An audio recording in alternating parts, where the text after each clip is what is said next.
예, 오늘 말씀의 제목은 내 안에 하나님 나라입니다. 내 안에 하나님 나라. 요한은 예수님을 믿는 자와 그렇지 않은 자, 예수님 말씀을 듣는 자와 그렇지 않은 자를 함께 말씀 안에 등장시킵니다.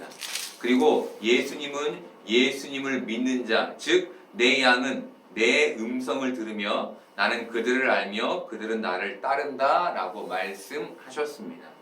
하나님의 은혜를 입은 자와 그렇지 않은 자의 차이가 곧 예수님의 음성, 말씀을 듣느냐, 그렇지 않느냐의 차이로 나타나는 것이죠. 요한이 이것을 비교하여 우리에게 보여주기 위해 믿음을 가진 자와 그렇지 않은 자, 말씀을 듣는 자와 그렇지 않은 자를 비교하여 말씀에 등장시킨 겁니다. 즉 믿음이란 하나님의 은혜로, 굉장히 중요한 말이죠. 하나님의 은혜로 예수님의 말씀을 듣고 예수님을 따르게 되는 삶을 말하는 겁니다. 그런데 많은 사람들이 믿음을 생각할 때 이렇게 생각하지 않습니다. 이들은 믿음을 자기 의지라고 생각합니다. 내 의지로 내가 무엇인가를 한다라는 걸 믿음이라고 하는 것이죠. 내가 작정하여 완성하는 것을 믿음이라고 생각한다는 겁니다. 여러분, 믿음은 자기 의지가 아닙니다. 믿음은 예수님의 말씀을 듣고 따르는 삶을 말하는 겁니다. 우리 중심에 내가 있는 게 아니라 예수님이 계신 게 믿음인 것이죠. 그렇다면 예수님의 말씀을 듣고 예수님을 따르는 믿음의 삶은 어떤 걸까요? 공수래 공수거라는 말을 아시죠? 공수래 공수거. 빈손으로 왔다가 빈손으로 간다는 말로 사람이 재물에 대한 욕심을 부릴 필요가 없다라는 말입니다. 여러분, 만약 예수님이 우리에게 오셔서 인생은 공수래 공수거야 라고 말씀하셨다고 해봅시다. 이때 우리가 그 말씀을 듣고 보일 믿음의 반응은 무엇일까요? 우리 인생이 이 말처럼 될 것을 의심하지 않는 것이겠죠. 그리고 믿음으로 재물에 대한 욕심을 부리지 않는 삶을 사는 것이겠죠. 즉, 내 것을 다른 사람에게 나누며 사는 삶을 살게 되는 게 예수님의 말씀을 듣고 예수님을 따른다라는 말의 의미인 겁니다. 이것이 믿음인 거예요. 여기에서 예수님의 말씀을 듣고 아무런 반응도 보이지 않거나 그 말씀에 무관심하다면 예수님의 말씀을 듣고 예수님을 따른 게 아니라는 거예요. 이런 의미에서 여러분은 지금 이 예배에서 듣고 있는 말씀, 지금껏 들어왔던 말씀에 반응하고 있습니까? 여기에서 들었던 그 말씀이 여러분의 삶에 따름과 따름으로 나타나고 있습니까? 그렇지 않다면 우리는 우리의 믿음에 대해서 고민해 봐야 할 것입니다. 여러분, 말씀에 대한 도전을 잃어버린 것은 우리가 간과해서는 안 되는 믿음의 문제인 거예요.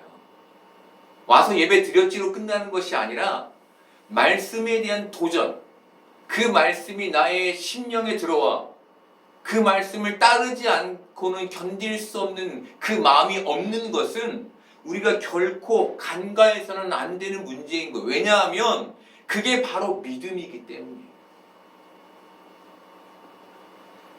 믿음의 근간이 듣고 따르는 건데 그것이 안 되면 내 안에 믿음이 있는지를 의심해 봐야 되는 거예요.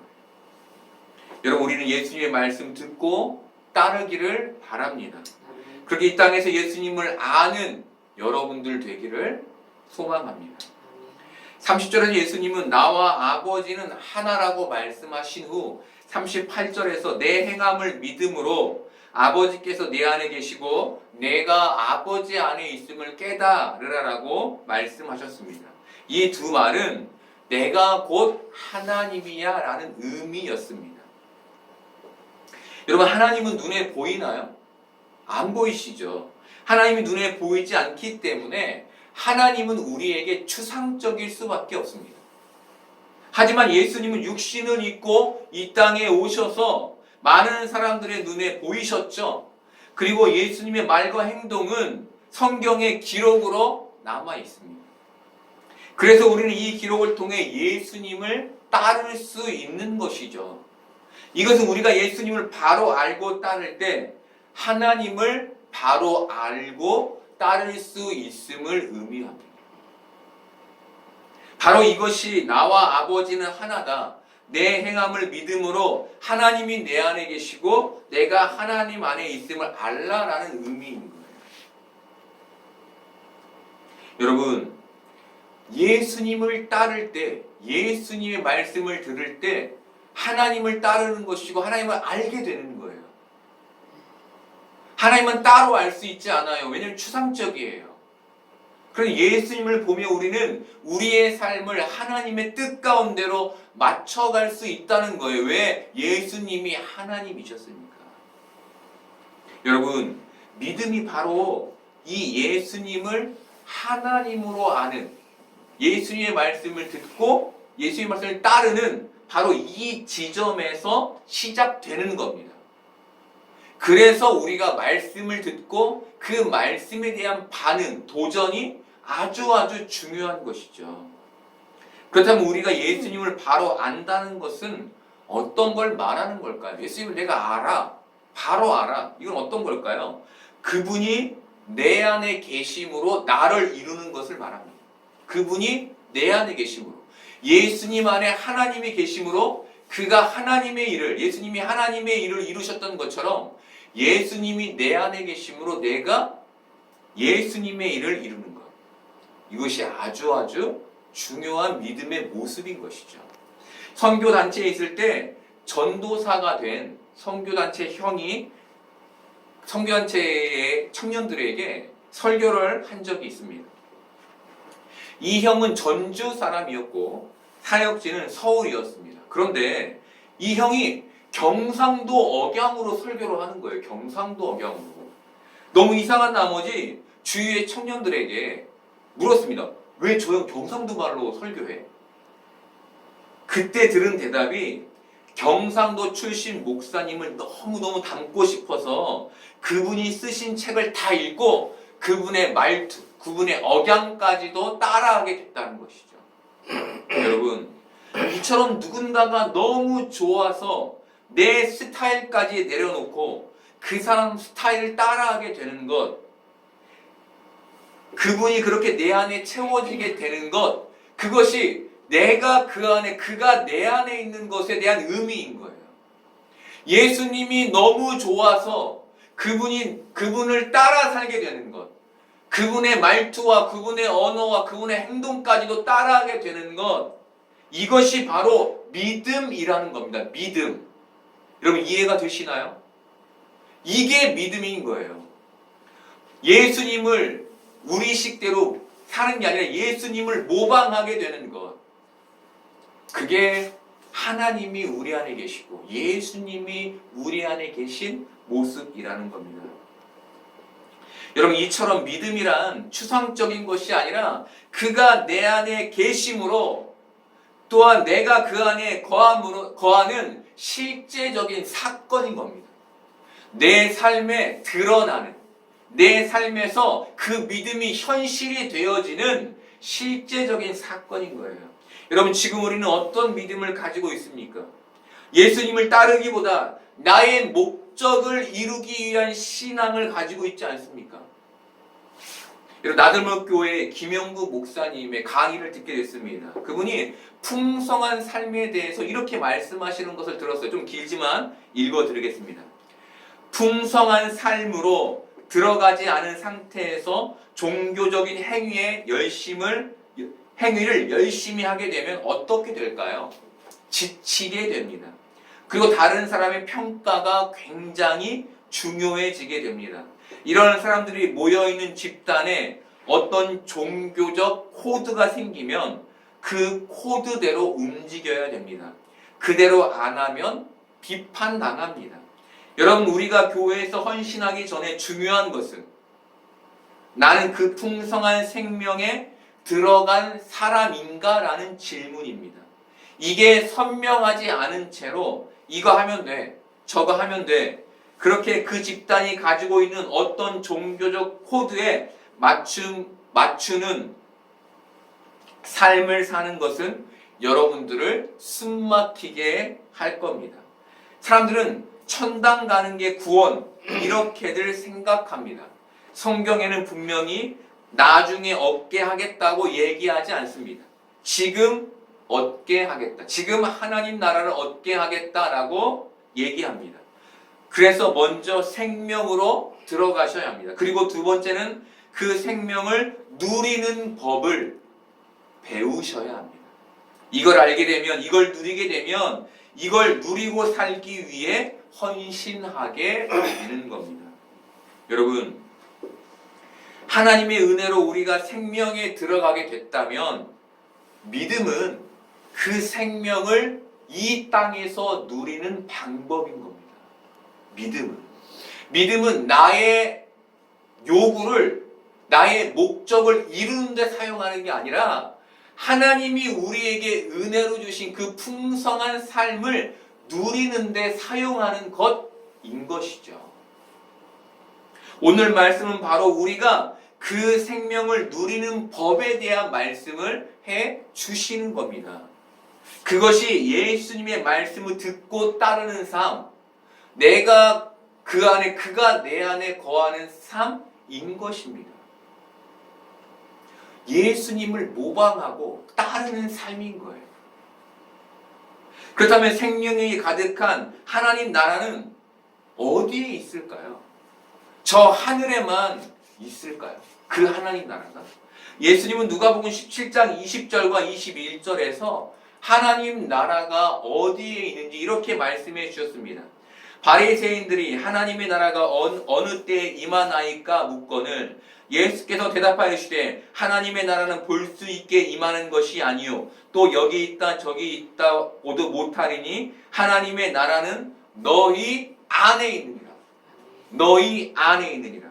예수님은 하나님 나라가 우리 안에 있다고 분명하게 말씀해 주십니다. 또한 예수님은 하나님 나라에 대해 이렇게 말씀해 주셨습니다. 마태복음 12장 28절 보겠습니다. 그러나 내가 하나님의 성령을 힘입어 귀신을 쫓아내는 것이면 하나님의 나라가 이미 너희에게 임하였느니라. 예수님은 성령으로 귀신을 쫓아낸 내가 곧 하나님 나라라고 하십니다. 여러분, 너희 안에 하나님 나라가 있다라는 말과 내가 곧 하나님 나라라는 말씀을 연결해 보면 어디에 하나님 나라가 있는 겁니까? 예수님을 영접한 우리 안에 하나님 나라가 있는 것이죠. 여러분, 예수님이 이 땅에 오신 목적은 이 땅을 하나님 나라 되게 하는 것에 있지 않습니다. 대부분은 그렇게 생각하죠. 내 주위와 내 가정과 내 환경이 하나님 나라가 되는 것, 이걸 신앙의 목적으로 갔는데 예수님은 이것을 위해 이 땅에 오시지 않았다는 겁니다. 이곳을 살기 좋은 곳으로 만들기 위해 이곳에 오시지 않았다는 거예요. 그 목적이 땅의 사람들을 하늘의 사람 되게 하는 것에 있었습니다. 여러분, 대단히 중요하죠. 여러분, 우리는 천년 만년 이 땅에 살 것이 아니죠. 우리는 죽습니다. 예수님이 굳이 이 땅을 하나님 나라 되게 하실 필요가 없는 거예요. 왜? 구원받을 우리가 하나님 나라 되면 되는 거예요. 그 목적을 가지고 이 땅에 오셨다는 거예요. 그런데 바리새인들과 유대인들은 예수님이 이 땅에 하나님 나라를 만들기 위해 오셨다고 생각한 거예요. 그런 메시아를 기다렸던 겁니다. 그래서 앞서 본 누가복음에서 바리새인들이 예수님께 하나님 나라가 어느 때에 임합니까? 언제쯤이면 하나님 나라가 이 이스라엘에 세워지게 되겠습니까? 라고 물었던 겁니다. 그런데 예수님은 그들의 기대와는 전혀 다른 말씀, 아니 하나님 나라는 거기 있는 게 아니라 너희 안에 있는 거야 라는 말씀을 해 주시는 것이죠. 여러분, 이미 예수 그리스도를 영접한 우리 안에 하나님 나라가 세워진 겁니다. 아멘. 여러분 안에 하나님 나라가 있다니까요. 그런데 왜 우리는 하나님 나라를 누리지 못하는 걸까요? 왜 그 생명을 풍성히 경험하지 못하는 걸까요? 왜 맨날 그렇게 우리의 마음은 가난하고 초라한 걸까요? 우리의 마음이 세상의 법칙, 경쟁, 약육강식, 이기심, 질투심, 허영심, 거짓 등의 영향을 받기 때문입니다. 영향을 받기도 하고 우리 안에 그런 죄들이 존재하기 때문이죠. 여러분, 하나님 나라는 어떤 나라입니까? 세상의 법칙, 경쟁, 약육강식, 죄가 없는 곳입니다. 오히려 천국은 세상의 법칙이 역전된 곳이죠. 그래서 예수님이 주인이 띠를 띠고 그 종들을 자리에 앉히고 수종 들은 곳이 천국이라고 말씀하셨잖아요. 여러분, 우리가 이 땅에서 하나님 나라를 누리지 못하는 것은 이 세상의 법칙 속에서 우리의 마음에 있는 하나님 나라를 침범받기 때문인 겁니다. 자꾸 세상의 죄들이, 세상의 악한 상황들이 우리의 마음을 침범해 들어오는 것이죠. 그래서 우리의 마음이 온전한 하나님 나라 되지 못하는 거예요. 우리가 이 세상의 법칙에 침범받지 않을 수 있는 유일한 방법은 하나님 나라이신 예수님의 말씀을 듣고 따르는 것뿐인 겁니다. 이렇듯 하나님 나라는 예수님을 영접한 우리 안에서 시작되며 우리 안에서부터 이루어지는 겁니다. 우리 안에 하나님의 나라가 이루어질 때 교회도 하나님 나라를 잃게 되는 거예요. 내가 교회인데 이 교회가 하나님 나라를 잃었어요. 근데 뭐였어? 교회도 하나님 나라를 잃어가는 거예요. 여러분, 교회를 보세요. 많은 교회들이 문제 속에 시달립니다. 왜 그렇습니까? 하나님 나라를 침범받아 하나님 나라를 지켜내지 못해서 그 마음에 있는, 그래서 그들이 세상이 되어 교회에 오니 교회가 하나님 나라 되지 못하는 거예요. 반대로 우리 안에 하나님 나라가 이루어질 때 교회도 하나님 나라를 이루게 되는 겁니다. 가정도 직장도 마찬가지인 겁니다. 우리 안에 하나님 나라가 이루어질 때 그곳 역시도 하나님 나라가 되는 것이죠. 여러분 안에 하나님 나라가 이미 세워져 있습니다. 우리가 예수님의 말씀을 듣고 따름으로 그 하나님 나라를 잘 지켜가는 여러분 되기를 바랍니다. 그렇게 그 안에서 풍성한 생명을 누리는 여러분 되기를 바랍니다. 그런데 유대인들은 자신이 곧 하나님이라고 말씀하신 예수님을 돌로 치려했습니다. 이에 예수님은 내가 아버지로 말미암아 여러 가지 선한 일로 너희에게 보였거늘 그 중에 어떤 일로, 어떤 문제로 나를 돌로 치려 하느냐라고 물으셨습니다. 우리는 이 말씀에서 예수님이 하신 선한 일은 뭘까라는 궁금증을 가져야 합니다. 여러분, 예수님이 하신 선한 일은 뭘까요? 이 말씀에서 선이라고 번역된 헬라어는 칼로스입니다. 과실나무가 있다고 합시다. 과실나무가. 그 나무가 열매를 맺었다고 합시다. 이때 칼로스는 나무의 열매를 가리킵니다. 이 열매가 예수님이 세상에서 행하신 선인 거예요. 이 열매. 그러니까 예수님은 이 세상에서 그 열매를 맺으신 것이죠. 예수님은 지금 유대인들에게 나무이신 하나님으로 인해 내가 열매를 맺었다라고 말씀해 주시는 거예요. 그렇다면 정확히 예수님이 행하신 선한 일은 뭘까요? 예수님이 행하신 선한 일. 구약 성경을 보면 하나님은 이스라엘 백성들에게 고아와 과부, 가난한 자들을 도우라라고 말씀하셨습니다. 예수님이 이 땅에서 하나님 아버지께서 말씀하신 일, 고아와 과부, 가난한 자와 병든 자를 돕고 치유하는 일을 하신 거예요.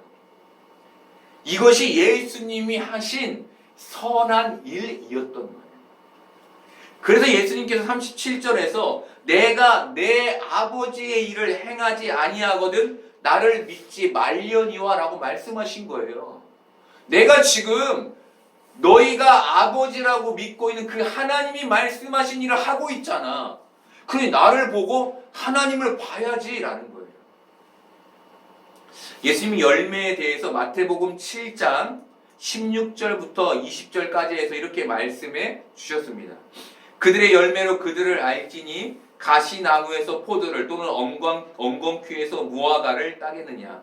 이와 같이 좋은 나무마다 아름다운 열매를 맺고 못된 나무가 나쁜 열매를 맺나니 좋은 나무가 나쁜 열매를 맺을 수 없고 못된 나무가 아름다운 열매를 맺을 수 없느니라. 아름다운 열매를 맺지 아니하는 나무마다 찍혀 불에 던져지느니라. 이러므로 그들의 열매로 그들을 알리라. 그들의 열매로 그들을 알리라. 열매를 통해 나무를 알 수 있다는 건 네가 지금 하나님으로부터 선을 행하는지 너 자신을 위해 선을 행하는지 그 열매를 보면 알 수 있다는 거예요. 그리고 21절에서 이렇게 이어서 말씀하십니다. 나더러 주여 주여 하는 자마다 다 천국에 들어갈 것이 아니요 다만 하늘에 계신 내 아버지의 뜻대로 행하는 자라야 들어가리라. 아멘. 여러분 대단히 무서운 얘기죠. 입으로는 주여 주여 할 수 있다는 거예요. 그런데 그렇다고 천국에 다 들어가는 것은 아니라는 겁니다. 여러분 조금 적용해 볼까요? 이 자리에 앉아 있다고 다 천국에 들어가는 것은 아니라는 겁니다. 여러분 대단히 무서운 얘기인 거예요. 하늘에 계신 내 아버지의 뜻, 즉 하나님으로 말미암는 열매를 맺어야만 하나님 아버지의 일을 행해야만 고아와 과부, 가난한 자와 병든 자를 돕는 삶을 살아야만 하나님 나라에 들어가게 된다는 겁니다. 쉽게 얘기해서 예수님처럼 살아야 한다는 거예요. 예수님처럼 살아야 한다. 여러분 이 모든 열매가 우리의 중심에 누가 계셔야만 맺을 수 있는 겁니까? 예수님이 계셔야만 맺을 수 있는 거예요. 예수님이 내 안에 계셔서 그의 말씀을 듣고 따르는 삶이 우리에게 나타나야만 우리가 선한 열매를 맺을 수 있는 겁니다. 여러분 안에 지금 예수님이 계십니까? 아니면 여러분이 너무 가득해서 그 가득함으로 하나님께 여러분의 목적과 여러분의 요구를 기도하고만 있습니까? 여러분 크리스천들의 삶에 도덕적이고 윤리적이며 긍휼의 삶이 잘 나타나지 않는다는 얘기들이 있어요. 왜 그럴까요? 이 안에 예수님을 갖지 않고 목적이 다른 거예요. 신앙의 목적이 내 욕심 채우고 내 것 좀 달라고 부르짖는 것으로 아는 거예요. 그것을 하늘에서 따내는 것을 믿음이라고 생각하는 거예요. 그래서 밖으로 우리가 해야 할 열매를 맺지 못하고 사는 거예요. 여러분 전체 교회가 그렇다는 얘기가 아닙니다. 일부의 그런 모습들이 있고 그런 모습들이 고쳐지지 않는 현실을 얘기하는 거예요. 예수님이 하나님으로 말미암아 하신 선한 일은 모두 사람을 이롭게 하는 일이었습니다. 그런데 유대인들은 이런 예수님을 돌로 치려 했죠. 이에 예수님은 왜 선한 일을 한 나를 돌로 치려 하느냐라고 물으셨습니다. 이 질문에 유대인들은 선한 일로 인함이 아니라 신성 모독으로 인함이라 라고 말했습니다. 여러분 유대인들은 하나님의 이름이 너무 거룩해서 자신들의 입으로 하나님의 이름을 말하지 못했습니다. 그래서 야훼라는 이름 대신 아도나이라고 발음했습니다. 이처럼 그들에게 하나님의 이름은 신성시 됐습니다. 그런데 예수님이 하나님과 자신을 동일시한 거예요. 이들 입장에서 충분히 신성 모독이죠. 이들 입장에는 충분히 납득될 만한 일이에요. 그런데 이때 예수님이 자신을 돌로 치려 하는 사람들에게 34절로 이렇게 말씀하세요. 율법에 기록된 바 내가 너희를 신이라 하였노라 하지 아니하였느냐. 이 말씀이 예수님이 시편 82편 6절을 인용하신 말씀이었습니다. 시편 82편에 등장하는 신, 그 신은 재판장들을 가리킵니다. 재판장들. 이들을 신으로 표현한 이유는 그들이 하나님의 시키심을 따라 재판을 대행한다는 의미였습니다. 그들이 진짜 신이었다는 얘기가 아니라 하나님의 시키심, 하나님의 인도를 따라 공의와 정의로 재판을 대행한다라는 의미에서 신이라고 불렀던 거예요. 즉 예수님은 이런 자들까지도 신이라 표현하였는데 하물며 하나님께서 거룩하게 하신 세상에 보낸받은 내가 하나님의 아들이라 하는 것이 어떻게 신성 모독일 수 있느냐라고 반문하신 겁니다. 여러분 예수님이 유대인들에게 뭘 한 겁니까? 내가 곧 하나님이야 라고 다시 강조해 말씀하신 거예요. 여러분 왜 예수님이 돌로 치려는 자들 앞에서 신성 모독이라고 돌로 치려는 자들 앞에서 다시 거듭 내가 하나님이야 라는 말을 반복하신 걸까요? 유대인들에게 있어야 할 믿음의 자리를 알게 하시기 위해서였습니다. 믿음의 자리.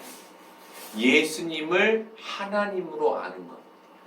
예수님을 마음에 담아 살 때 하나님을 담아 사는 삶이라는 것.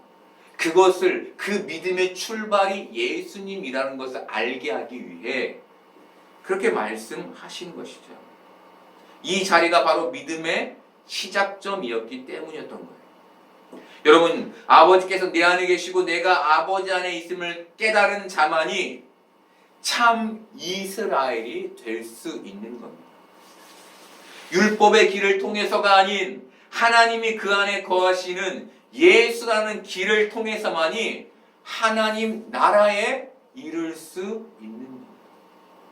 여러분 우리가 너무 잘 아는 말씀이지만 이 말씀은 우리가 꼭 깨달아야 하는 이유가 무엇입니까? 우리가 그 잘 아는 말씀이지만 그 말씀대로 살아가고 있지 않기 때문입니다. 우리 안에 예수님이 계신 게 아니라 내 욕심이 나의 것들이 존재하기 때문입니다.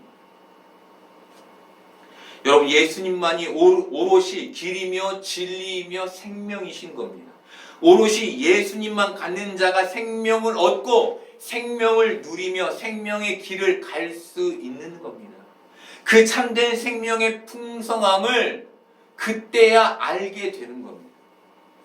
예수님이 요한복음 8장 31, 32절에서 이렇게 말씀하셨습니다. 그러므로 예수께서 자기를 믿는 유대인들에게 이르시되 너희가 내 말에 거하면 참으로 내 제자가 되고 진리를 알지니 진리가 너희를 자유롭게 하리라.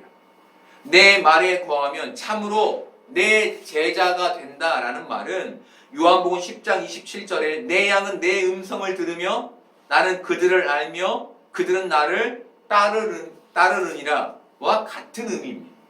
그리고 진리를 알지니 진리가 너희를 자유롭게 한다라는 말은 진리이신 예수님만 오롯이 가질 때 세상의 법칙 속에 있는 이 죄 가운데에서 이 죄의 영향에 침범받지 않고 자유로울 수 있다라는 의미입니다. 여러분, 오직 예수님만이 하나님 나라의 문을 열 수 있는 열쇠인 겁니다. 그 열쇠를 우리 인생에서 꼭 쥐고 사는 사람만이 그 문에 들어가게 되는 거예요. 여러분 너무나 중요한 얘기 아닙니까? 열쇠 내 거지 하고 내려놓으면 안 된다는 겁니다. 잃어버린다는 겁니다.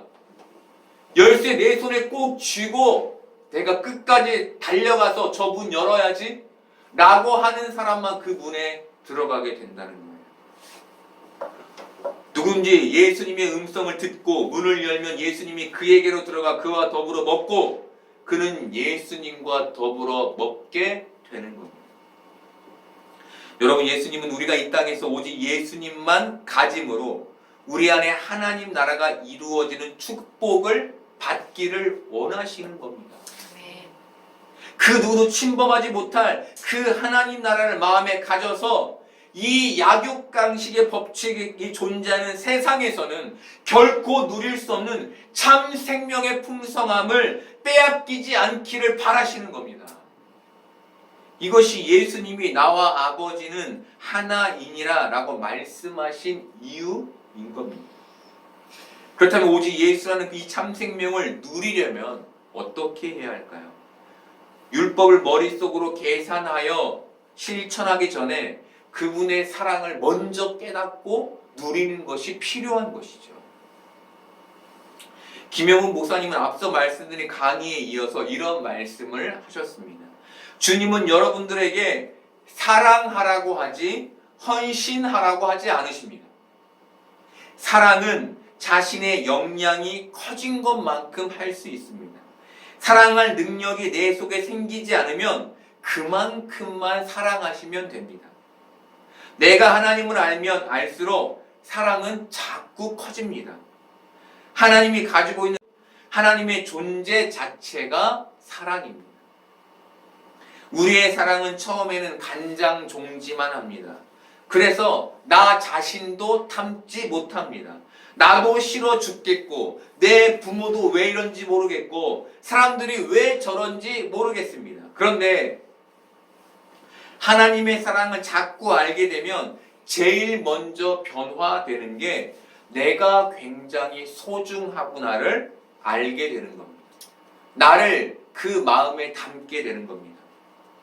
하나님께 나를 담기 시작합니다. 그렇게 넓어질 때 교회에 대한 헌신도 나오는 겁니다.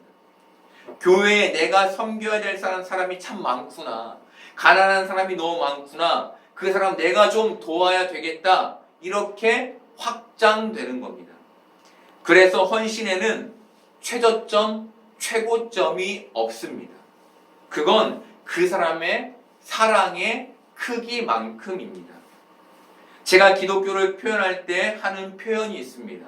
그것은 사랑받은 만큼 사랑한다입니다. 여러분, 우리는 하나님의 아들이신 예수 그리스도를 통해 무한한 영생의 사랑을 받은 사람들입니다. 우리가 이 사랑을 머리에 담아두지 않고 이 사랑을 경험하고 누리고 알아갈 때 참 생명의 풍성함을 경험하게 되고 그때 헌신이라는 것을 하게 되는 것이죠. 여러분, 바로 이 참 생명의 풍성함을 경험하는 게 참 신앙이며 바른 신앙인 겁니다. 그 사랑의 깊이가 깊어질 때 우리 안에 하나님 나라 역시 견고해지는 겁니다. 사랑이 커질수록 우리 마음에 담아있는 그 하나님 나라 역시 세상의 영향을 받지 않고 견고해질 수 있다는 거예요. 강력해질 수 있다는 거예요. 마지막으로 성경은 40절부터 42절을 통해 믿음을 갖게 되는 사람의 모습, 유대인들과 전혀 다른 사람들의 모습을 보여줍니다. 그들은 요한이 예수님에 대한 모든 말을 거짓으로 듣지 않고 참으로 듣습니다. 참으로. 여러분, 예수님이 곧 그리스도이심을 밝히는 성경의 말씀이 믿어지는 은혜, 그 은혜가 세상에서 땅만 바라보고 사는 저들과 우리의 큰 차이인 겁니다. 예수님을 참으로 듣는, 참으로 믿는, 그게 땅을 사는 사람과 하늘을 사는 사람의 가장 큰 차이라는 겁니다. 이 차이로 인해 썩어질 것에서 생명을 찾는 자가 되기도 하고 영원할 것에서 생명을 찾는 자가 되기도 하는 겁니다. 여러분, 우리는 예수 그리스도를 증거하는 성경의 말씀이 믿어지는 은혜를 받았습니다. 이제 우리가 받은 은혜를 누리기 위해 예수님의 말씀을 듣고 따르는 사람이 되기를 바랍니다. 그래서 여러분 안에 견고한 하나님 나라를 갖고 더 나아가 여러분이 계신 그곳을 하나님 나라 되게 하는 여러분들 되기를 소망합니다.